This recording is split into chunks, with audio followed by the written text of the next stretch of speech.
everybody, and welcome to Life's Learning Curve. We're a podcast, and this is our Season 2 opener. This will be episode number 20, and we couldn't be more excited to get going again, right, Sebastian? Oh, yeah, I'm thrilled. Yeah. He's been in pre-production. Well, we've all been in pre-production on this for about 4 months. And 4 or 5. Because we're in a brand new season, Season 2, your emails, your comments have really been helping us regarding our content and what we're doing. Through narration and occasional story recreation, we like when our listeners feel as if they're actually there listening in. It's like the old fly-on-the-wall experience. It was good to know that any of our production choices were liked, like the echoey inner thoughts throughout some of our stories. Nobody likes your stupid echoey inner thoughts. Really? Too trite, too nostalgic. It's easy to find us everywhere podcasts are heard. Please check out our website, comment, or subscribe. Please subscribe, or listen, or read our blogs to find extended information or deeper show notes. We're at our website, lifeslearningcurve.org. No apostrophe. lifeslearningcurve.org. How we became us. Why do we do this? Well, throughout our lives, we've been molded by experiences, by people, sometimes by time. As a former educator and current media business owner, I've lived through some unbelievable people and some unbelievable stories, but they are true. You know, the type of thing where you come home from work someday and you go, I can't believe that happened. If I wrote that in a book or I saw it in a film, I wouldn't believe it. But you know, those things happen every day to all of us. These stories are what we share, and it's how we became us. They picked me out of the crowd. A lot of people could learn lessons from our parents' generation. You know, fill your rooms up with people that love you, folks. Filleted my shin open down to the muscle. Now that's value. It's stories that helped build the person we would become, the best us. On today's podcast, the State Board liked how I brought learning into the classroom setting. And I wish I could say it was a tried and true intention to build that environment. Sure, I meant to do but the that. actual truth was I accidentally stumbled upon something that worked, and it took off. Today, I'm glad you're here with us. You're in for a great season opener, Season 2. I'm going to retell my experiences trying to speak in front of others, which I believe is quite the challenge for not just me, but a lot of people. Yep. And I'm going to tell you about the manner in which I solved that problem. Also, the innermost things I miss doing in my life, and there's quite a few of them, but some run pretty deep. Plus a whole lot more. Rolling graphic. This is Life's Learning Curve Podcast. I'm Paul Hart. Coming up, sometimes I miss the show. Stand by. Question. How do you get through impossible situations in your life? The mountains, the insurmountable tasks or jobs. Now for me, my challenge was always public speaking. Backstage, before a performance or a speech, you're sitting there and you have a room full of familiar or not familiar people. Maybe they're uncooperative, maybe they're full of angst, or they don't care to even be there. Or maybe you've chosen to speak up to voice an unpopular opinion. Maybe facing a new class of students, because I was in education a lot of years. We all use different positive prodding to help us reach those unattainable destinations. Make that impossible play in sports, or greet that ungrateful person. I can't speak for others, but here, right now, I'm going to share with you my secret for getting through my life's challenges. And I will bet that no one else out there in podcaster land uses the same method. Well, we'll see. Please write me at lifeslearningcurve.org and tell me if you do this. I'll explain my secret. When I was a child, as well as an adult, I watched each week as comedic celebrities like Bob Hope, Jack Benny, Jack Parr, later on Johnny Carson, David Letterman, Conan O'Brien, they walked on stage. They were very relaxed. They were very upbeat and more than ready to address their audiences. I wondered how they gained such comedic confidence. Now, at the age of 9 or 10, I decided there was one thing that drove these people forward into their challenges. What was it? play on music. This was the music that played them out of the backstage area into the spotlight. Play on music. Now, copyright ownership keeps me from using a lot of this music, but remember Johnny Carson's music when he came out from behind the curtain? The more dynamic the play on music, the more confident seemed the entertainer. And at the time, I didn't know that I was absolutely wrong about all of this, and that these were just superbly talented people. But throughout my life, when I had to do something that was the most challenging for me, getting started when speaking publicly, I was pretty good once I got going, but just getting out there and beginning was a problem for me. I was able to eliminate and manage this fear by thinking of those performers and how they once Ladies and gentlemen, Joe stood Schmo. backstage waiting. You're on. They heard their own introduction, and they were cued to come out and find that big X on the floor or come up to the podium and speak, tell jokes, read cue cards, or whatever. So each time I was placed in that similar situation, it was the play-on music in my head that got me out there speaking confidently and assured, just like my comedy monologue heroes. For me, that was what worked. But I wasn't always that way. I did not apply this technique until I was in my 30s. I was asked to co-host a film review show for a local television station. Now, I did prepare. There's one thing about me, I did my research. I got my content, my show notes together. I had everything in mind. I even got note cards, wrote out what I needed to say in case I lost my place, just to refer to. I was ready. Now, in the past, I'd worked as a writer and I'd worked as a director, but never an on-camera host. People told me that I should do more on-camera work, so I went for it. Sure, I had directed many adults, and I had even directed more and more children prior to that, but I found out I couldn't direct me. I discovered it wasn't public speaking where I stalled, but rather it was getting out there and getting going, that threw me into a panic state of mind. My first experience on the movie review show still resonates in my head. I remember it as if it were yesterday. Okay, we're almost ready. I had just come down to the studio. Where's the countdown? Who's got this? Okay, we're 30 seconds to air. Where's the script? Stand by, Scott and Paul. Stand by control. Y'all ready, Paul? Buddy? Check talent. Yeah. 20 seconds. Control room. I was beginning to panic.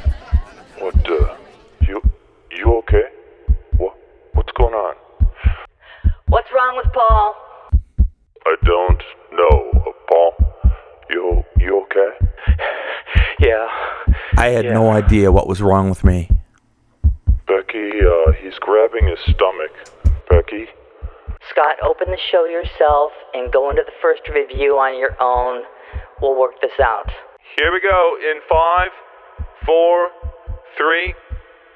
Cue talent. Music begins. Hello, welcome to Critics Corner. I'm Scott, and this is Paul. We'll be back to describe the show, but first let's jump right into our primary film review.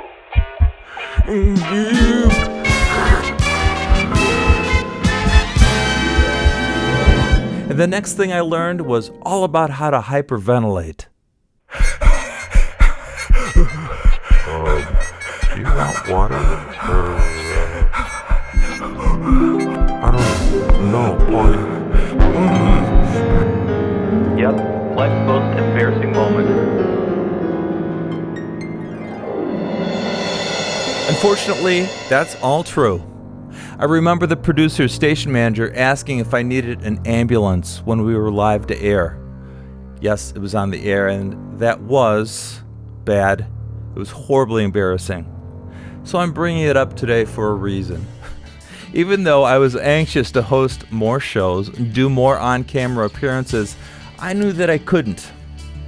I needed something to help me immediately, because this could never happen again. After going home to study David Letterman's entrance that night, that was when I applied the play-on music. It was just a little something that comfortably put me on stage. Once I got there, I was okay. Now, every year after that happened, I applied my play-on music in my head when I was challenged to any situation where I had to speak. Music is an amazing motivator, an amazing confidence builder, and it can rest our souls in very troubled situations. When I was a student in school, I had been a technology visual learner.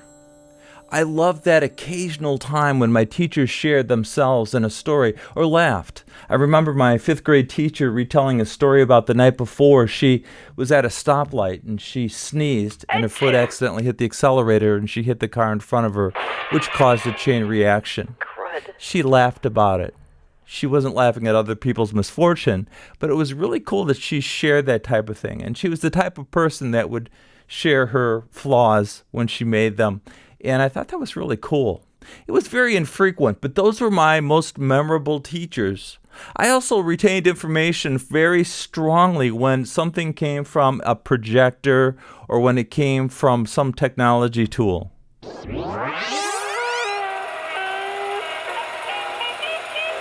woodchuck is a terrestrial day animal and likes to live in snowy climates.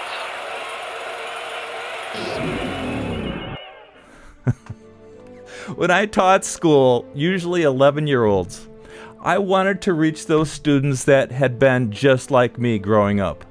Each day, for me, was this magical, upbeat performance. My stage was the classroom, and I heard play-on music before I began speaking every day, before I began each subject.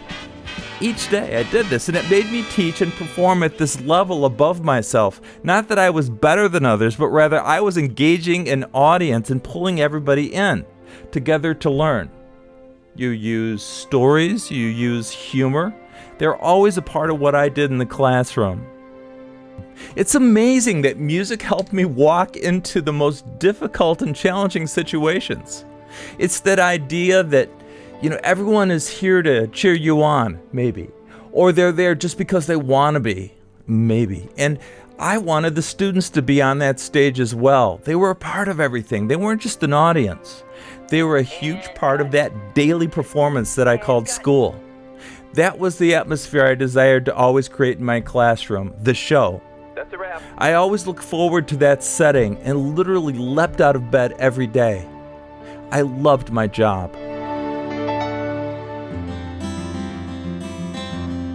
Now, I had parents come up to me after some school days and they would say, I don't know exactly what it is that you're doing, but this is the first year ever he's come home from school and looked forward to going back the next day. You know what we're going to do tomorrow? If I had to wager a guess, I would just say it was a combination of instruction, performance, sharing, humor, applied technology, irony, and being willing to laugh at my own mistakes. We all make the mistakes. Oh, yeah. Why not accept them, correct them, and use them as a part of learning? And we just move on. Absolutely. Something so strange about seeing your teacher eat his lunch. Mike, what's up? I'm still living in a dream. Oh yeah. Henry Ford! What's new in the automobile business? Anything I should know about? Have you thanked a veteran today? It's snowing. It's your fault. Thank you, guys. Not that this classroom setting was always 100% successful for every child, but I always felt like it met the needs of a lot of kids that were similar to the way I learned it growing up.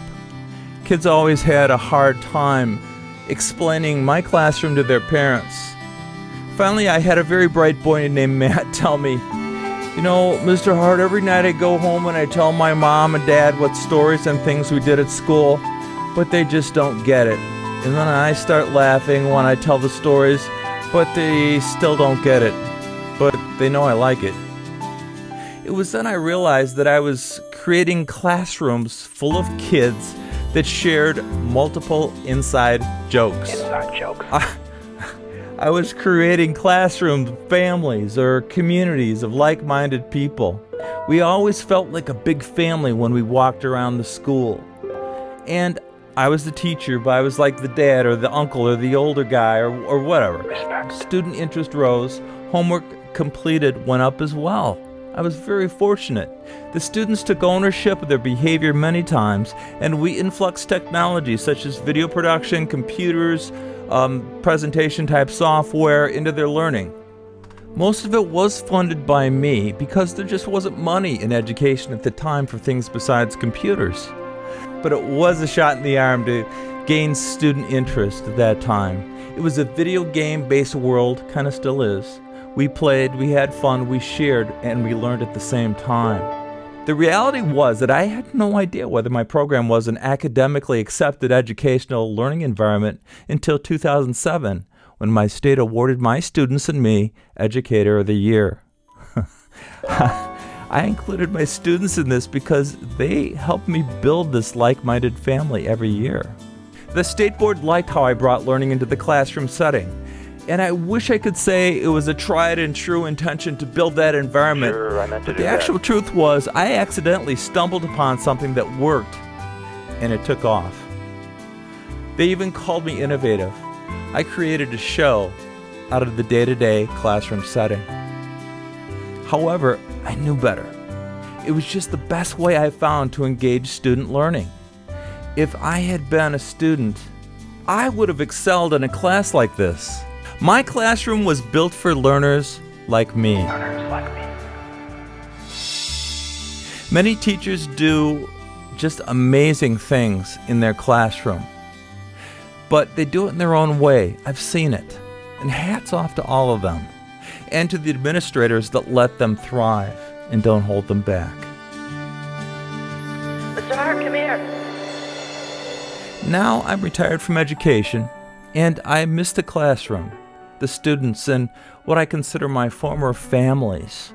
I miss the laughter and the engaging times where students couldn't wait for the school day to start, and sometimes they'd come in early because they had an idea or a thought.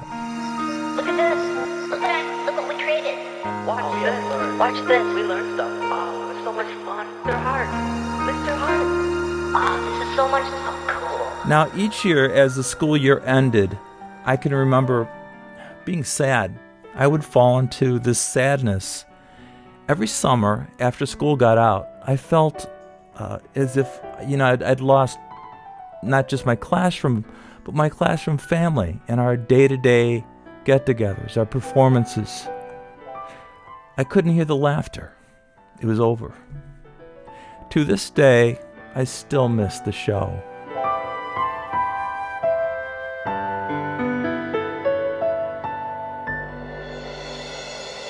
Recently on a podcast called Keeping Quality Time, musician Robert Brose and I talked about how our mothers made us take piano lessons to learn about music. For me, it was beginning in second grade, and I reluctantly began piano lessons. I was taught by our church's organist, Mrs. Ireland, who had a great disposition, a big, friendly smile, and she worked hard to keep young me engaged in something I didn't really have the desire for at the time. Day-to-day practicing was torturous for me, and I recall once shouting out loud when I thought no one else was home, I'm gonna be a dead old man before I learn this song. Quietly, I heard my mother giggle from the other room. Apparently, she was entertained by my frustration. I learned notes, treble and bass clef, sharps, flats, dynamics, keys, key changes, and very slowly progressed. When 5th grade band began, I announced that I'd like to play in the drum or percussion section. Now, I do not recall any resistance from my parents. My mom told me, You can play drums in band as long as you do one more year of piano lessons as well. Okay, done. I said.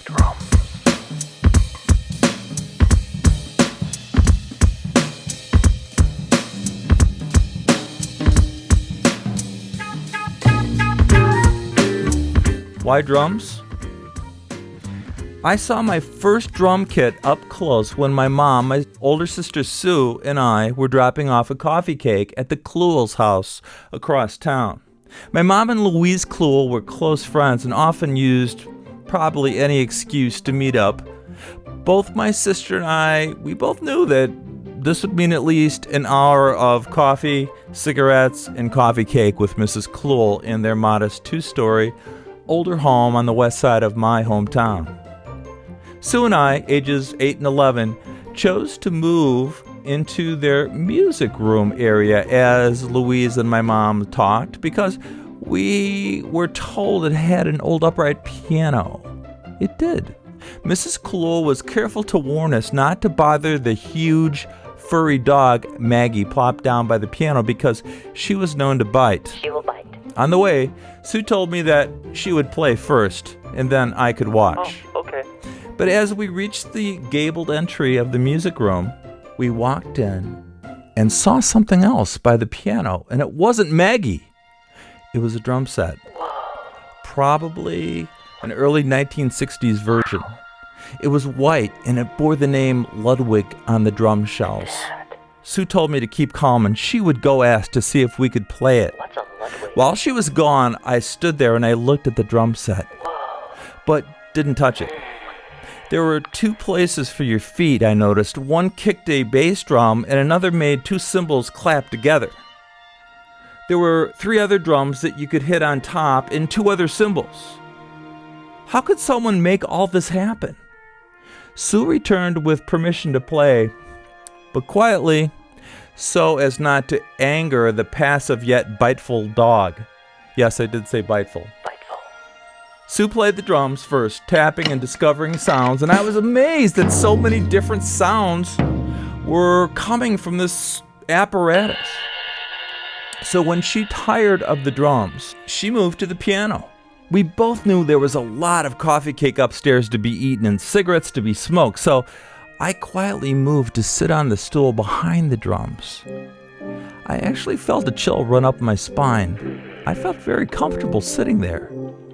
I began to lightly discover the sounds of each drum, each thing. The hi-hat, the bass drum, the snare drum, the tom-tom, the floor tom-tom. 2 cymbals rang with different tones and different vibrations. We left the Kluhl house that day with me looking everywhere to see drums again. We passed a music store window. Where can I see drums? There were 3 drum sets being displayed. Want to see more drums? I so wished my mom had driven slower that day. Want to see more drums? Next, I saw drums being played on television. I saw them in my sister's teen magazines. But I noticed something. I noticed that drummers on TV barely used any of the drums. They had this huge drum kit, but they weren't touching anything really. Why? I wondered. But with harder rock and roll emerging in our culture, quiet drumming would soon be a thing of the past. But every time I saw drums on TV or in a music store window, I memorized where everything went. I would go home and sketch where I thought the drums should be. Even on Saturday morning, I watched Dick Clark's American Bandstand. It was obvious the artists and bands were fake playing. They were miming the record. Not even playing. Again, the drums were barely being touched. Huh.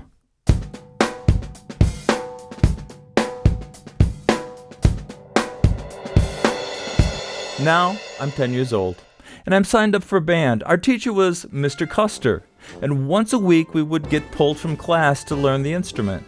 Usually careful not to overbuild a section, Mr. Custer shared that 3/4 of the drummers always quit in the first month. He only needed 2 drummers. There were 12 of us there that day. Mr. Custer probably couldn't do math really well. We played with small drum practice pads, and it wasn't at all what I expected. When it came time to sight read and play a drum part, Mr. Custer went from student to student, How about you? You play and that. no one could play the half notes, the quarter notes. You try. No good. After 6 drummers failed his sight read test, Now you. Mr. Custer called out, Hey, any of you think you can play this? I raised my hand. I remember Mr. Custer challenging me. Oh yeah? Okay, Hart, let's see what you got. Go ahead. I played it, note for note. Thanks to 3 years of piano lessons, rhythms were easy to play. By the end of the first month, I was the only person who survived Mr. Custer's drum section. But after that, Mr. Custer and I both had a mutual respect for one another, because he knew that I would practice and learn my percussion parts. That was the day I went home and thanked my mother for making me take piano lessons 3 years prior. Thanks, Mom. Later on, the notation and knowledge of bass clef put me on timpani, xylophones, chimes as well. But I wanted something beyond school band. I wanted to be in my own band, playing my own music. One day, my father came home and handed me something. It was a catalog. It was the new Ludwig drum catalog. He was always careful to help us pursue our passions without being too pushy. Hey, would you like this to keep? Yeah, Dad. Dad, thanks. For that and many other reasons, I just had to love and respect that guy. The catalog had every new and current drum set in it, in beautiful color. I kept that catalog next to my bed, and every night I would read it, study it, memorize it, and wish for a certain drum set Page 17. that I would most want to have if I could have anyone. Beautiful. Now, interesting.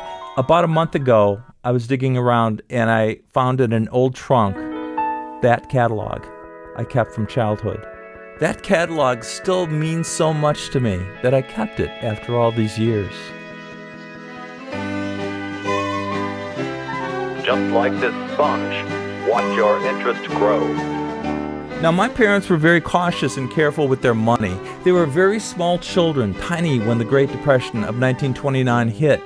But life lessons were learned from it. So bank accounts were opened for my sister and me when we were given money for birthdays or earned money for doing jobs or anything like that. You put that in the bank. Money went into the bank.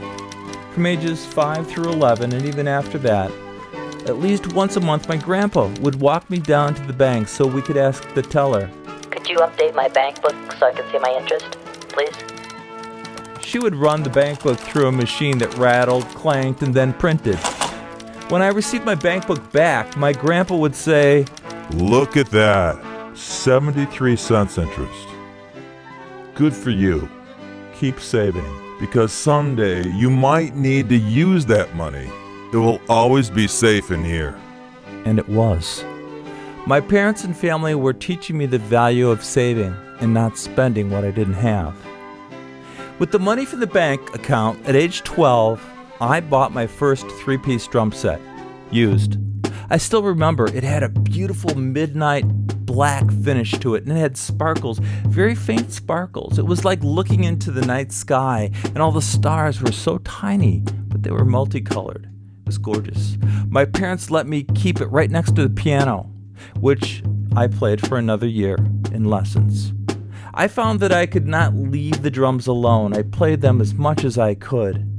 During the day I played. At night when I slept, I thanked God for the drum set, and I saw myself creating rhythms I needed to learn after all. I would lie in bed and hear rhythms. I needed to be good enough to be in a band of my own. Music radio. By 7th grade, a Chicago radio station presented an assembly at our junior high school. These days it's called a middle school. They demonstrated the song Joy to the World by Three Dog Night and showed us how Three Dog Night recorded that song by using a 4-track machine. On track 1, the band put down drums and bass. That was recorded. Later, the musicians would come into the studio, put on headphones, and record their parts, the guitar parts and backing vocals, as they listened to the playback of the bass and drums through headphones. Track 3, the main vocal was added, listening to the playback of tracks 1 and 2. Well, all of our minds were blown. Well, it was multi-tracking music. At that time in history, we had no idea. We thought all music was recorded live all at once. So they did it part by part? Really? I immediately wondered how I could do the same thing. I could play piano on one track and drums on another. I'm not sure many other people really overthought that assembly, but I did. And it turns out, so did one other kid in my grade.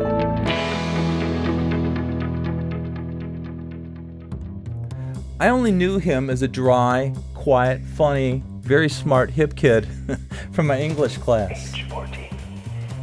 He and I would go on to record 2 record albums in the future of original content. But back as 8th graders, we would present the music we wrote in every class whose teacher was hip enough to let us write music for a project, and we did it frequently. My friend was named Fred Larson, and when I met him, he was in his parents' South Elgin home. I had been invited over, and I saw that Fred played piano, Fred played guitar, Fred played bass. He did it all by ear. Very talented.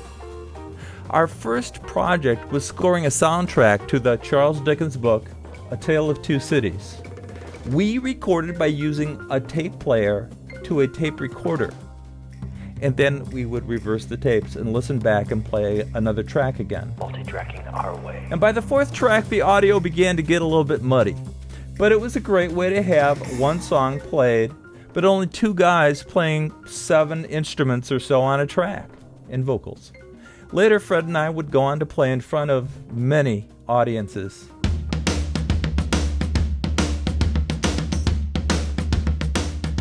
We finally fulfilled our rock and roll dreams in high school when we formed a 5-piece rock and roll band. We played live, but we were seldom nervous about performing in front of our peers. When he got on stage, if he got some sort of a stage fright, he just looked over at me on drums and thought, Well, at least I'm not this guy. I'm not up there being the only one playing drums. I mean, if he drops out, we're all messed up. We're over. I would laugh, and it always calmed me down as well. I had Fred. Fred had me. We respected each other's instrument, the talent we brought to it, and the performance. I would be the drummer. We literally went from 13-year-olds to adults playing originals and covers of contemporary music. We continued being a working band through college. I recall the first year our high school band was together. We were playing at a junior high school, playing Stairway to Heaven. And right in the middle of that long song, an angry boy had kicked out our power chords from the walls because his girlfriend had just broken up with him.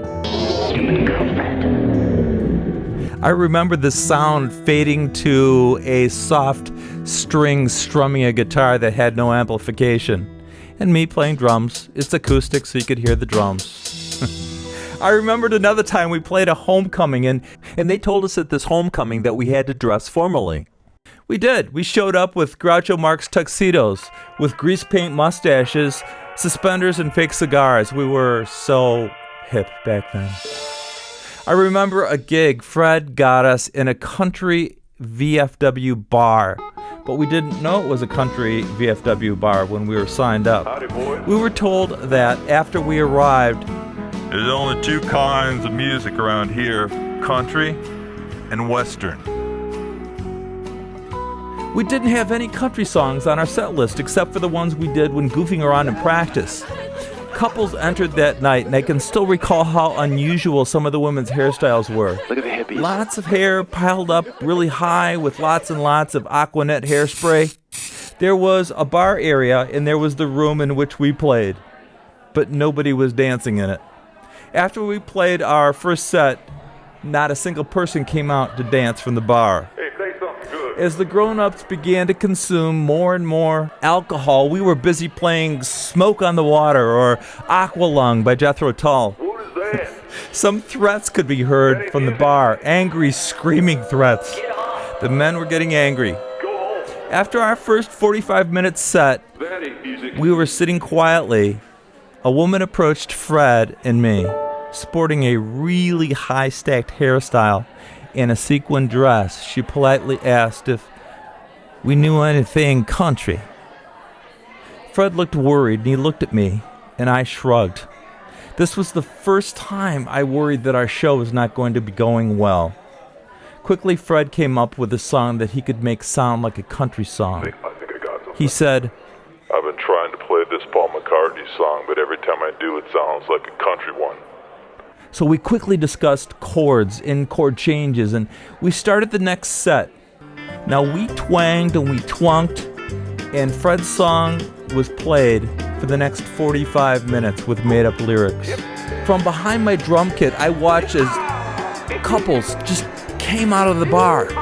They unloaded into our band room, and they began dancing. Jumped and they laughed, and they twirled, they hooted, they hollered. They laughed and they screamed with joy. It was more fun than any other gig we had played. I got to see some of the most unusual dancing I had ever seen. People clapped and had foot-stomping fun, to me at least. I have to admit, it was really fun. Fred had it covered. And at one point during that set, he looked at me and he smiled, as if to say, "I'm really glad you're here." Smiling and nodding, that was Fred. We've talked about that night quite often.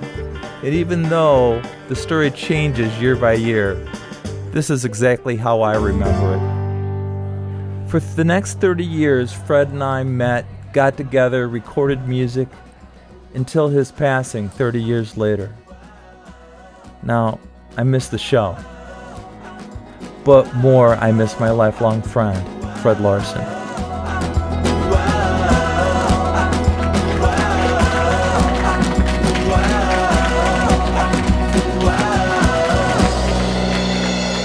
Our final section today of the podcast has to do with my time in education. I brought as much technology into the classroom as I could. The administrators seemed to really like that, as did the community and the students. Besides computer use and skills added for media production, I did video production with students. The result was 35 years full of screenplays written, produced, researched by our fictional KRTV production company. Now you add to that another show, a student-produced research and written show by 11-year-olds. It was a morning show called Good Morning Eastview, Eastview being the school name. And if you put that all together, it's a lot, and it's almost a career in TV, but within the confines of a school district. People often have asked me which I preferred, the movie or the weekly show, and although I like them both, I enjoyed the creative freedom of the movie, directing the students, and I love their enthusiasm, helping to bring things, create things, bring life to things. They helped with continuity a lot as well. Now, the weekly show I had more fun with in editing. I used a ton of chroma key like a crazed editor, and it was fun to see how many adults were fooled with bogus backgrounds. It was during my final 11 years in teaching that if a part came up for me, the teacher, I would begin to play myself. Once again, I needed the play-on music to help get me there. I particularly liked playing myself as the guy in charge that actually had no idea of what was going on. It's partially true. Entirely true. There will be more on this in an upcoming podcast, but I wanted to say that when I retired from education, I missed the show, literally. It's hard to do something every day of your life and then just stop. So yes, I missed the show and all that was involved in it. Look in the show notes today for links to some of these shows if you're interested.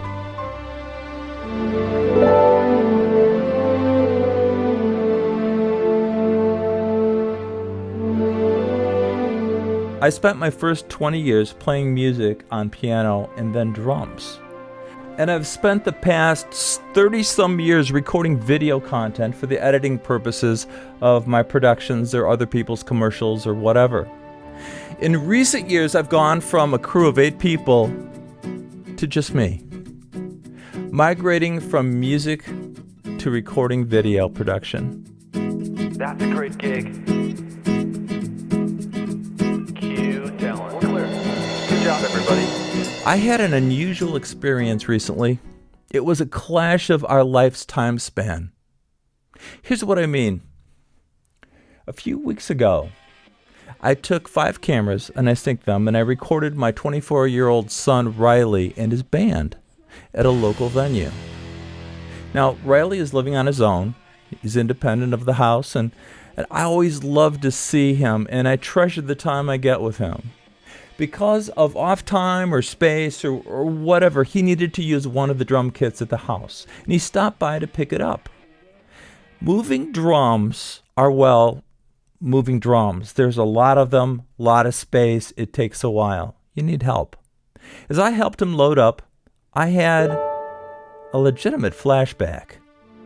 I've moved a lot of drums in my time, but that old feeling began coming back home to that place in my heart, the place you keep things that are so very dear to you. No one gets in there. I had this feeling again that Fred and I were going out to perform. Fred, I couldn't wait to see him. It's been such a long time. let's go. But in my subconscious, my heart felt heavy because deep down, that really wasn't reality. Hey, how you been? My reality was this was my son's time Yeah. to be in a great band. This was no longer my performance, but Riley's time to learn to love performing. I was there in a new creative capacity. I would record and then edit these 5 cameras into a live-looking mix. I did just that, but I have to say, all night I felt as if I were shooting a scene from my own life. Yeah. Sometimes I miss the show.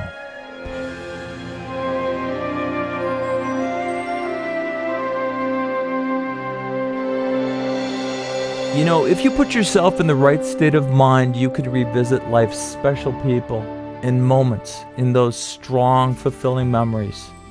And at the same time, you can fall in love creating and celebrating brand new memories.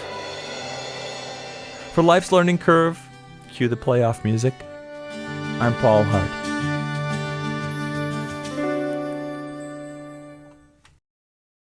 Life's Learning Curve podcast is put together by producer Paul Hart with assistance by Tim Stewart, Mike Keller, and Sebastian T. Dog. We're mixed by Heidi Cerner, technical director Hal McDonald. As always, music and audio assistance by Riley Hart. Our podcast content is intended for entertainment purposes only. On today's show, special thanks to Fred Larson and Lowell Custer. Check out the new website, lifeslearningcurve.org, and leave a comment. But please do subscribe. We'd love to have you. As always, find us on Facebook, Instagram, and listen to us almost everywhere podcasts are heard. I'm Paul Hart, and we will be back soon with more from Life's Learning Curve.